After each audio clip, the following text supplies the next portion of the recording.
Do me a favor and look yourself in the mirror. Ask yourself, am I perfect yet? If the answer is no, you're right. Being the best version of yourself is part of self-improvement. Depression is just an illusion. If you tell yourself that you can't do it, I won't give up! then you can't. I'm not done! It's about believing yourself. Cut! If you believe it will work out. अरे hello मेरी family, कैसे हो आप लोग। आज की video में हम कोशिश करने वाले हैं फाइनली 70 किलो डंबल। मैंने शायद 2 महीने पहले ट्राई किया था और वो अच्छा नहीं गया था। आई थिंक 1-1.5 रैप मुश्किल से आए थे और वो बहुत ज़्यादा मेरे दिमाग में रह गई थी कि 70 केजी के डंबल अभी भी नहीं उठ रहे हैं। तो काफ़ी पिछले 2 महीने आपने देखा है कि मैंने कितना काम किया, अपने पुशिंग स्ट्रेंथ पे बेंच कितनी बढ़ गई है। तो ऑब्वियसली मुझे लगता है मैंने डंबल प्रेस ज़्यादा नहीं किया है, बट मुझे ऐसा लगता है कि जब अगर मेरी बेंच इतनी बड़ी है तो डंबल प्रेस में भी उसका तो थोड़ा फ़र्क आया होगा ना। तो 70 केजी ट्राई करने वाले हैं फॉर एटलीस्ट आउट से 3+ रेप्स, वो कि बहुत बड़ी बात होगी। 70 140। मेरी बॉडी वेट भी बहुत ज़्यादा कम हो गया है, 93 है। पहले 104-105 में करता था मैं ये सब चीज़ें, तो वो थोड़ा इफेक्ट करता ही है। एंड उसके साथ साथ उससे पहले मेरे को 182.5 केजी का एक आसान बेंच लगाना है। जी हाँ, 182.5 केजी को अब हम आसान कहने लगे हैं बिकॉज अब वो मेरे को उतना डराता नहीं है। सोचो 93 केजी पे 182.5 डबल है बॉडी वेट के। जो इंडिया का बेस्ट गया है आज तक 93 केजी में वो 196 है, बहुत ही पास। मतलब अगर हमने अगले साल नेशनल में 196 के ऊपर बेंच मार दी तो हम इंडिया के बेस्ट बेंच प्रेसर बन जाएंगे अपने कैटेगरी में। सोचो कितनी बड़ी बात होने वाली है। तो मैं उस चीज़ को चेज़ कर रहा हूँ। मेरी बॉडी बनी है बेंच के लिए तो मैं उसको यूटिलाइज़ करना चाहता हूँ। छोटे छोटे हाथ है, मसल्स हैं, तो उसको यूज़ करना है। So getting ready. Creatine, muscle blaze का क्रिएटिन मोनोहाइड्रेट, इसमें पर स्कूप 3 ग्राम है, तो मैं इसके दो स्कूप लूँगा। थोड़ा सा सिंपल कार्ब्स चलता है वर्कआउट के पहले जो एनर्जी दे। एक मॉन्स्टर है, नया फ्लेवर मैंने ट्राई किया, पीची कीन, टेस्टी है भाई, सच में टेस्टी है। मॉन्स्टर के 10-12 फ्लेवर हैं, 2 ही 3 मेरे को पसंद हैं और मैंने काफ़ी कम कर दिया। अभी 15 दिन में 1 पीता हूँ। सो गेटिंग रेडी। मेरे को लगता है जिम जाने से पहले आप 15-20 मिनट अगर जोन में आके जाते हो जिम तो it creates a lot of difference. और उसके बाद मैं अभी 1 लीटर पानी पीऊँगा टू हाइड्रेट माई सेल्फ और आई एम ऑल सेट। पहले करेंगे हम बेंच, देन हम करेंगे डंबल प्रेस, फिर हम करेंगे पैरेलल डिप्स। मैं अभी डिप्स में ऑलमोस्ट 100 केजी कर ले रहा हूँ, तो बड़ी बात है वो भी। और एक चीज़ है, बहुत सारे लोग पूछते हैं कि पावर लिफ्टिंग और बॉडी बिल्डिंग साथ कर सकते हैं कि नहीं। बिल्कुल कर सकते हो यार। अभी आप मेरे को देख रहे हो कि बॉडी भी सही लग रही है। ऑब्वियसली हम उतना लीन नहीं हो सकते। अब आप सोच रहे हो कि आप 7%, 8%, 9% बॉडी फैट मेंटेन करोगे एंड उसके साथ यू लिफ्ट हैवी, तो इंजरी ही होनी है, वो पॉसिबल नहीं है। तो अगर आप मेरे जैसे बॉडी रखना चाहते हो जहाँ पे आप 13%, 14%, 15% बॉडी फैट पे हो, एब्स दिख रहे हैं, बॉडी भी सही लग रही है, अच्छा फील कर रहे हो and still you are lifting heavy, बिल्कुल कर सकते हो। ऐसा नहीं है कि पावर लिफ्टिंग का मतलब कि मोटा हो जाना है, ठीक है। ये वाली चीज़ गलत है, गलत है, बिल्कुल गलत है कि पावर लिफ्टर हूँ कुछ भी खाऊंगा। पावर लिफ्टिंग में ज़्यादा डिसिप्लिन लगती है ना, ज़्यादा फोकस लगता है। ये लोग रियलाइज़ नहीं करते। लोगों को लगता हो कि मैं भाई डाइट नहीं करता हूँ। मैं आई ईट लाइक 10-12 एग्स, एक पपीता हर दिन है, 3 स्कूप्स ऑफ वे प्रोटीन है, 300 ग्राम चिकन है, चावल है, एवरीथिंग मेजर्ड है, 3200 to 3400 कैलोरीज है, 3 से 4 रोटियां, दाल, दैट्स ऑल। यही है मेरा डाइट। 2 से 3 केले, that's all. Let's go, gym में मिलते हैं। तो गाइस हम आ चुके हैं जिम और आज हमारे साथ है 66 केजी का नेशनल चैंपियन बन चुका है ना तू? 59। अच्छा, अभी 66 में गया है और इस पे एशियन का भी मेडल है, शिवम। इस वीडियो के एंड में we will talk about deadlift technique. देखो मैं शायद हो सकता है कि ज़्यादा फेमस हूँ पावर लिफ्टिंग में, इसका मतलब ये नहीं कि आई नो एवरीथिंग। और मेरे को तो अभी 2.5-3 साल ही हुए हैं, इसको भी उतना ही हुआ है। एंड सबसे अच्छी चीज़ है, एक बात बताता हूँ कि इसने मेरी वीडियोस देख के पावर लिफ्टिंग शुरू करी थी और ये एशियन मेडलिस्ट है। तो सोचो मेरे लिए अचीवमेंट है, कोई मेरी वीडियो देख के शुरू कर रहा है and he is a Asian medalist now. Bronze लगा था ना ओवरऑल। हाँ, तो जूनियर्स में खेलता है और 66 केजी में अभी इसने मेरे सामने कल 265 केजी डेडलिफ्ट करी है। तो सोचो 66 में 265 डेडलिफ्ट कितनी बड़ी बात है। तो अभी वीडियो के एंड में हम इनसे थोड़ी डेडलिफ्ट की टिप्स लेंगे क्योंकि मेरे को कल जितना देख के लगा कि इसकी फॉर्म बहुत अच्छी है and that's what I want to learn. Form मेरी उतनी अच्छी नहीं है डेडलिफ्ट में ऑनेस्टली, तो इसकी फॉर्म अच्छी है ज़्यादा। तो ये बताएगा इसकी 2-3 टिप्स, शायद आपके लिए काम कर जाए, मेरे लिए काम कर जाए, है ना। सीखते रहना चाहिए, सबसे सीखो, ठीक है। But first let's finish bench. So मैं 2 दिन पहले देहरादून आया हूँ। मेरा हैवी ट्रेनिंग था इसलिए, और मेरा बेंच भी था उसमें। सो मैंने सिंगा को पूछा तू बेंच किधर करता है, तो उसने लिटरली बोला मैं लाइट हैवी सारे ट्रेनिंग में ये बेंच इस पे करता हूँ। और ये बेंच आप देखो, इसका पहले साइज़ ब्रॉड है, फिर वो पतला गया और ये इतना स्लिपरी है, मैं सोच रहा हूँ कैसे करता होगा, मैं खुद शौक हूँ। और प्लस ये अनरैक करते टाइम वो इतना पीछे से अनरैक करना पड़ता है। सो लाइक 180 को कैसे मारता है, मैं खुद शौक हूँ, तो उसके लिए बहुत रिस्पेक्ट है। तो लेकिन आज उसका हैवी ट्रेनिंग है, उसकी वजह से मैंने उसको नया सेटअप करके दिया, जैसे मैं मेरे जिम में कभी कभी करता हूँ। आज आपको दिखाता हूँ। ये बेंच मैं इनके जिम में था, इसका साइज़ देखो, ये अच्छा खासा ब्रॉड है, तो उसका बॉडी कैसे ब्रॉड है तो कंफर्टेबल बैठेगा। और एवरी टाइम नेशनल या कोई भी बड़े कंपटीशन आप खेलोगे तो आपको इतना ही साइज़ का बेंच मिलता है। जब भी आप लेग ड्राइव यूज़ करोगे तो ये पीछे नहीं जाएगा, इतने पे ही कंफर्टेबल रहेगा। तो ये मेरे को लगता है ये बेस्ट है ये जिम के लिए, बिकॉज यहाँ पे अच्छे इक्विपमेंट्स नहीं है। वो कैसे ट्रेन करता है मैं खुद शौक हूँ, बिकॉज मेरे जिम में बहुत अच्छे इक्विपमेंट्स है। सो और उसके लिए मैं अभी ये मैट लेके आया हूँ, बिकॉज अभी तक की उसने बिना मैट के ट्रेनिंग किया है, 70% ही लेग ड्राइव यूज़ कर पा रहा था। अभी होपफुली वो 100% अपना लेग ड्राइव यूज़ करेगा। सो होप फॉर बेस्ट, आज उसका ट्रेनिंग अच्छा होना चाहिए। अगर आप एक अच्छा वे प्रोटीन का ऑप्शन ढूंढ रहे हैं तो मसल ब्लेज का बायोजाइम परफॉर्मेंस वे बहुत ही बढ़िया चॉइस होगा। इसमें एनहांस ऑब्जॉर्प्शन फॉर्मूला है, जिससे कि आपका 50% प्रोटीन का ऑब्जॉर्प्शन एंड 60% BCAA का ऑब्जॉर्प्शन आपकी बॉडी में बढ़ जाता है। उसके साथ साथ ये आपके गट पे बहुत आसान है। लिटरली पीने के 15-20 मिनट बाद ही आपको लगेगा कि आपने कुछ नहीं पिया है, बिल्कुल डाइजेस्ट हो गया। तो फास्ट डाइजेस्टिंग है बिल्कुल। उसके साथ इसमें हर स्कूप में 25 ग्राम प्रोटीन मिलता है। और एक चीज अगर आप देखोगे तो यहाँ पे आपको इनफॉर्म चॉइस का लेबल मिलता है, ट्रस्टिफाइड का सील मिलता है, लैबडोर सर्टिफिकेशन है। तो बहुत सारे सर्टिफिकेशंस एंड लेबल्स हैं। मैं एक ही चीज कहता हूँ, जब आप प्रोटीन खरीदने जाते हो, डोंट थिंक कि मैं कोई बिल्कुल सस्ते वाला प्रोटीन ले लूंगा, बिल्कुल ऐसा कुछ ले लूंगा। ये आप अपनी बॉडी में डाल रहे हो, सो बी केयरफुल। आप बेस्ट ब्रांड लो ताकि आपको बेस्ट रिजल्ट मिले और कोई हार्म भी ना हो। तो इसका लिंक मैं डिस्क्रिप्शन बॉक्स में ऐड कर दूंगा। बहुत सारे फ्लेवर्स अवेलेबल हैं। मेरा डिस्काउंट कोड है मसल ब्लेज पे सिंगा30। अप्लाई कूपन में जाके सिंगा30 लिखोगे तो एक डिस्काउंट मिल जाएगा। इसका लिंक मैं डिस्क्रिप्शन बॉक्स में ऐड कर दूंगा।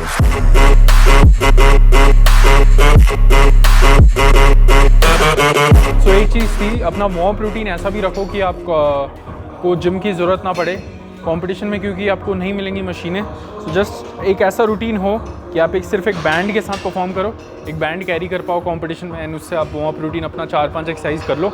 एंड ऑब्वियसली हाँ, कुछ लोग पूछते हैं वार्म के रिगार्डिंग, पावर लिफ्टिंग में चाहिए डायनामिक स्ट्रेचेस, क्योंकि आप एक सर्टेन रेंज ऑफ मूवमेंट के लिए तैयारी कर रहे हो, तो ऑब्वियसली यू नीड कि आपकी बॉडी उसमें अच्छा फ्लो करे। सो बॉडी बिल्डिंग के लिए आई डोंट थिंक सो, अगर नॉर्मल बॉडी बिल्डिंग करनी है तो कुछ ज़्यादा वार्म की ज़रूरत है। बट हाँ, पावर लिफ्टिंग में you need good warm protein, dynamic stretches. I might grab a bat, I don't know, my wrath, my blood boils over like, oh God, here goes. I lost all feeling from my head to my toes. You said some shit that I can't let go, so just stay tuned for the rest of the show. So all set, 182.5 kg easy आनी चाहिए, क्योंकि तभी 190 confirm होगा।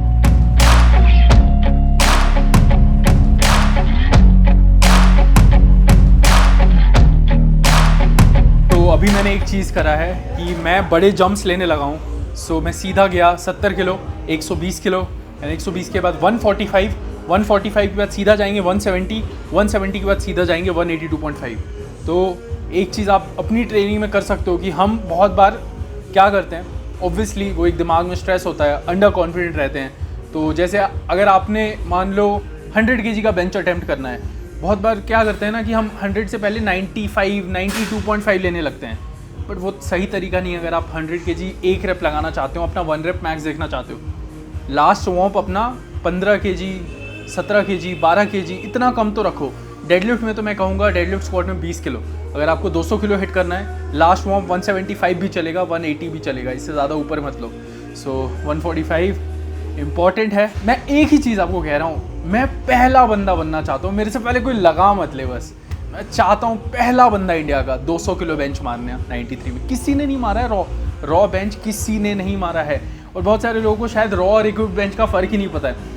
Equipped bench आप देखते होगे 350 kilo, 300 kilo, वो equipped bench होती है, उसमें बढ़िया टी शर्ट वी शर्ट, वो अलग चीज़ होती है। मैं ये नहीं कह रहा हूँ कि वो कोई मेहनत वाली चीज़ नहीं है, बट वो उसको कंपेयर मत करो वो है ना क्लासिक रॉ पावर लिफ्टिंग से।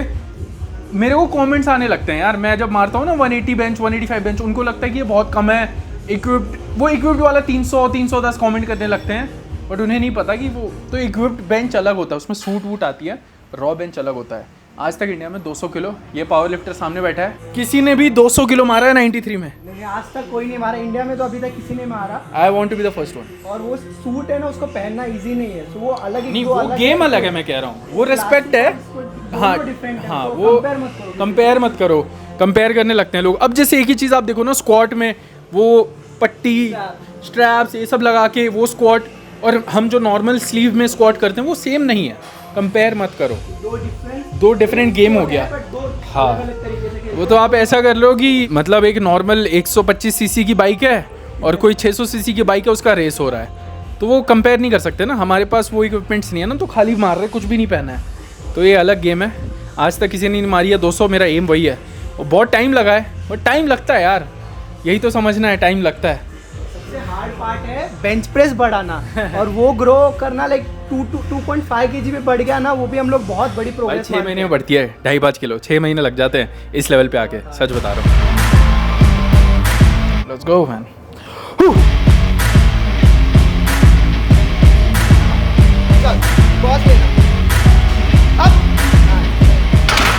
कैच कर यार, खींच ले, जैसी लोगों खींच ले। बट तेरा स्ट्रेट है ना?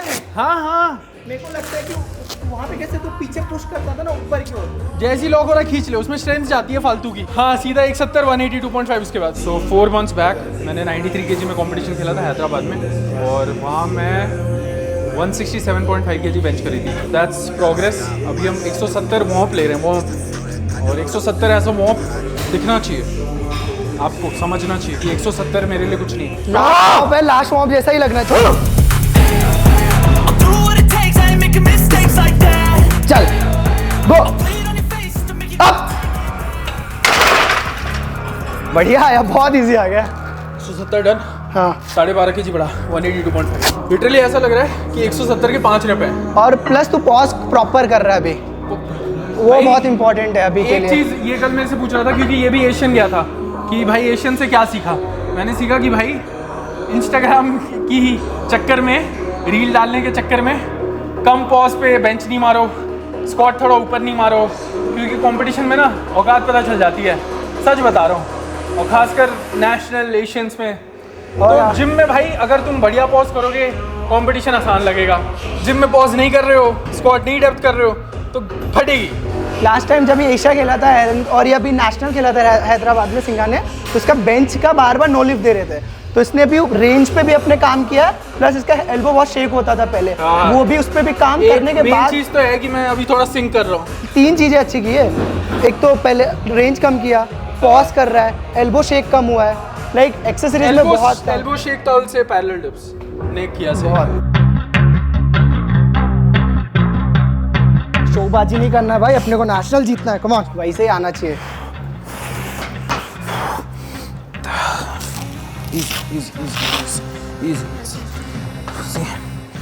चल छोड़ना नहीं है, चला। Let's go, Sangha, let's go. You got this man, you got this man, easy है हाँ। 1 2 3 go,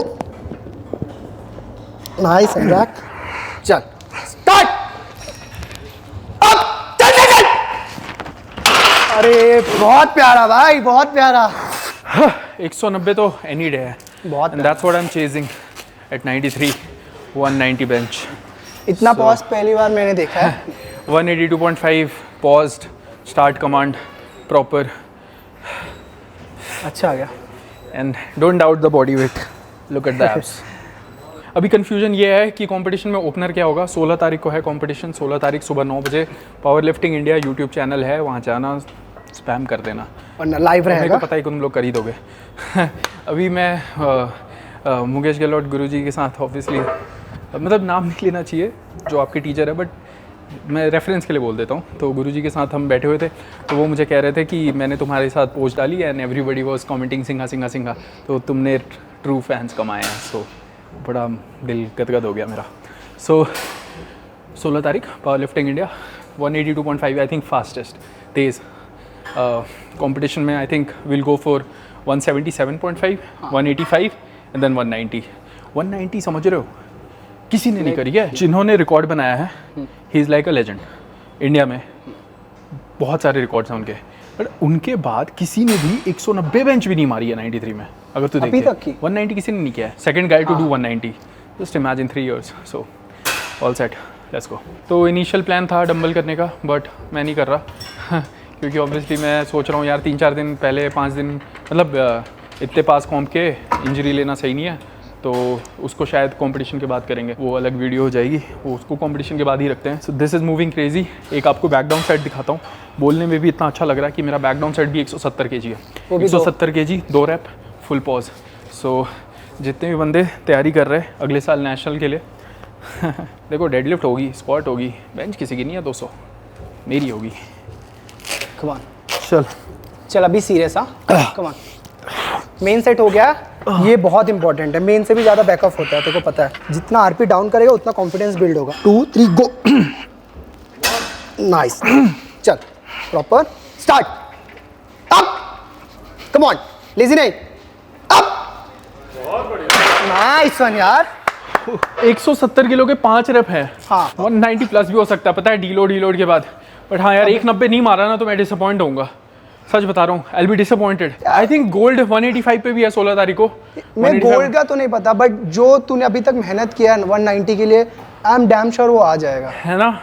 क्योंकि गोल्ड नहीं पता हमको कौन से वेट पे मिल रहा है. हाँ. जितना हमने मेहनत किया यार उतना ऑनेस्टली तो नहीं आएगा. पता होता. अब सब इन्फ्लुएंसर नहीं है, सब डालते नहीं है ना, सब पोस्ट नहीं करते. तो यू नेवर नो वहाँ से प्राइस कोई आ जाए. मेरे को लगता है 190 will be enough, 187 will be enough. Already आप लोग सब कुछ प्रेप देख रहे हो सिंगा की, तो आपको पता 190 के लिए उसने कितना मेहनत किया है. तो जितना उसने मेहनत किया वो तो आ ही जाएगा. Let's see guys, 16 October powerlifting India YouTube channel. Full spam चाहिए. सिंगा कितने बजे है? सुबह 9 बजे. तो विल विन गोल्ड. गोवा में है कंपटीशन. ये मैं ओनली बेंच है, यहाँ सिर्फ बेंच दिखेगा आपको, स्क्वाट डेडलिफ्ट कुछ नहीं है. ये बेंच नेशनल है. मैं खेलना चाहता था. क्यों? क्योंकि मैं बेंच पुश करना चाहता था. तो ऑब्वियसली मेरे दिमाग में अगर कोई गोल होता तो मैं पुश करता, जो कि किया मैंने. 190 के पास पहुँच गए हैं. 10 kg एक साल, अगले साल नेशनल 200 मेरा रहेगा. The goal is next year national 300 squat, 200 bench, 320 deadlift. 800 कह रहे थे, अब थोड़ा 815 820 का रेंज आ गया है. आपको पता है 815 में एशियन भी जीत जाऊंगा. So let's keep working. तो अभी शिवम बताएगा इसकी बेस्ट डेडलिफ्ट टिप्स. चलो. मैं बिफोर नेशनल्स मेरा एक गलती मैं कर रहा था. मैंने देखा बहुत लोग अपने टोस को अंदर रखते हैं. सो जब भी आप बार को पुल करने के टाइम वेज कर रहे हैं, सो आपकी नीज बाहर जा रही है बिकॉज आप इनर थाइज को यूज़ करना चाहते हो, लेकिन आपका टोस अंदर है. सो इसकी वजह से आपका इनर थाइज बाहर की ओर प्रॉपरली यूज़ ही नहीं हो पा रहा है. सो मैं आपको सजेस्ट करूंगा एवरी टाइम आपके टोस का लाइन थोड़ा बाहर की ओर रखना है एंड हील्स को थोड़ा अंदर करना है. उससे आपका पूरा प्रॉपर इनर थाइज यूज़ होगा और आपका हिप पोजीशन ओवरशूट नहीं होगा. आपने बहुत बार देखा होगा, आप जब हेवी पुल कर रहे रहते आपका हिप पहले ऐसे मूव हो जाता है, लेकिन जब आप इनर थाइज को प्रॉपरली यूज़ करेंगे टोस को बाहर करके, सो आपका हिप एक जगह पे स्टेबल रहेगा लाइक दिस. ठीक है, ये चीज़ मैं ट्राई करूँगा. मेरा भी वही प्रॉब्लम रहा है कि मेरा बैक बहुत स्ट्रॉन्ग है, इसीलिए मैं 300 खींच लेता हूँ. भाई मेरी फॉर्म उतनी अच्छी नहीं है अभी डेडलिफ्ट की. सो ऑब्वियसली काम करेंगे. बेंच एंड स्क्वाट बढ़िया हो गई है फॉर्म, पर डेडलिफ्ट काम करते रहेंगे. इसको फॉलो कर सकते हो, बढ़िया डेडलिफ्ट है इसकी. शिवम लिफ्ट्स. हाँ जी गाइस, सो रियली हैप्पी. जिस हिसाब से मैंने मेहनत करी एंड वो दिख रहा है कि असर कर रही है. 182.5 kg आप कह सकते थे ना कि मेरे लिए बहुत बड़ा नंबर है. अभी ये कितना कॉमन नंबर बनते जा रहा है. सो पिछले 4-5 महीने घर से दूर अकेले, मैं इन सब चीज़ों के बारे में कभी बोला नहीं, कभी इंटरनेट पे. Obviously it has been tough managing things, but I never give up doing. हाँ ठीक है करते रहते हैं. और देखो अभी सब चीज़ें बढ़िया जा रही हैं. और आप जब ये वीडियो देख रहे हो, यहाँ से 5-6 दिन दूर है नेशनल. 16 तारीख ओनली बेंच है. अगले साल मेन वाला है जहाँ पे बेस्ट इन इंडिया बनने की कोशिश रहेगी. 187.5 to 190 कोशिश रहेगी हिट करने की, जितनी मेहनत करी है. Thank you so much. आप लोगों ने बहुत ज़्यादा सपोर्ट करा है पिछले कुछ वीडियोस, पिछले कुछ दिन से. It means a lot. हर एक कमेंट पढ़ता हूँ मैं, आपके likes. So keep supporting like this. और मैं कुछ बढ़िया ही करूँगा. अगर आपने इतना सपोर्ट करा है तो मैं उस चीज़ को बेकार में नहीं प्रूव होने दूँगा. अगर कोई ये कहता होगा आपको कि आप मुझे गलत सपोर्ट कर रहे हो, तो मैं उस चीज़ को गलत प्रूव करूँगा एंड आपको सही प्रूव करूँगा विथ टाइम। और थैंक यू ये भरोसा रखने के लिए। लव यू ऑल, बाय, शुक्रिया। I don't ever slow up, no I don't take shit. I got no love for the fakeness. If you wanna play tough and wanna